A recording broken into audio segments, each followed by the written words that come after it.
Hi everyone, it's Chris here from OPMC, and today in this video, I want to tell you a little about a little bit about our latest release for the anti-fraud plugin, which is 7.1.3, being released in October 2025. Now, there's a couple of key things that we wanted to address in this and recent releases, and I'm going to go through those. The first thing that we want to address is to make it as easy as possible for new customers, especially if you're not technical, to be able to set up the plugin and prevent those card attacks from happening. The second thing that we've done is, and the major changes that we've made in 7.1.3, is to increase the effectiveness of the plugin in preventing card attacks significantly over the previous release. We have undertaken a lot of research and investigation into the kinds of things that our customers are saying. We've had huge demand for the product in September and October, and we have taken on board the feedback and the weak spots in the plugin to plug those gaps and significantly increase the effectiveness of it. So we're going to cover both of those topics in this video to run through the kinds of things that we've done. So one of the first things is we now have a new home page. That is an additional tab which comes as default. The idea here is to explain in video form, for those who prefer that, how to set up the plugin so it works effectively and the key things that need to be done. And we believe it shouldn't take more than 10 minutes for most people to set it up. So here we have a 40-second video on the key settings that need to be made, and then we have a more detailed video, which is over 10 minutes, which runs through and explains things in a bit more detail for those who prefer that format.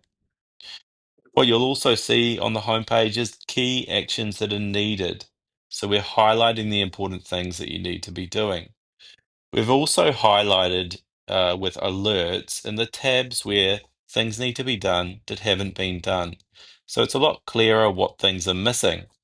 If we go into the card attack section here, and this is already been set up on this website, but we're just displaying the things that are missing. So there's some things which have been set up which are in green, some things which haven't been set up which are in red, and we'll see here what hasn't been done, and it's highlighted for you, the customer, so it's a lot more obvious what is missing. So here, for example, the customer has PayPal and everything looks okay, but down the bottom, we're highlighting the important things which need to be done.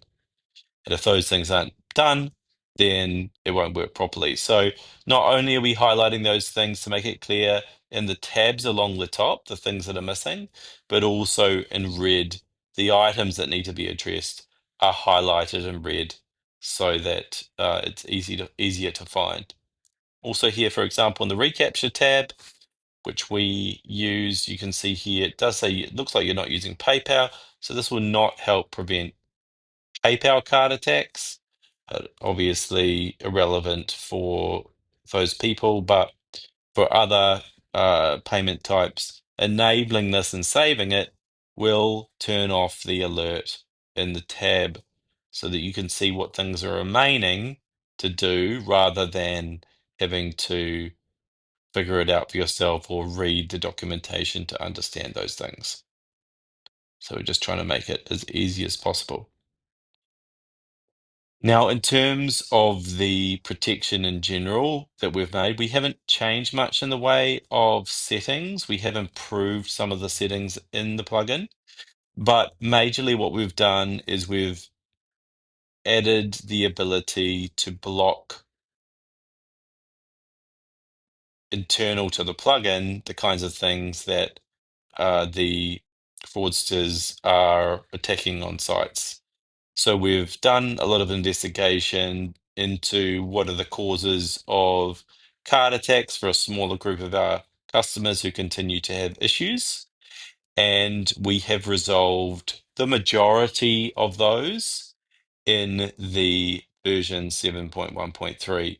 So where, for example, there were several ways in which card attackers could bypass on a small group of customers the effectiveness of the card attack prevention, we've now closed those gaps in the latest release.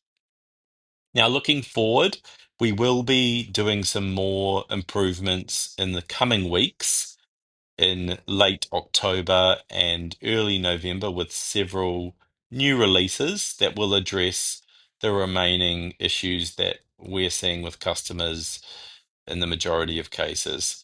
So there are some remaining issues around block-based checkout. If that means nothing to you, that's more for newer websites that are using the block-based checkout process on their site.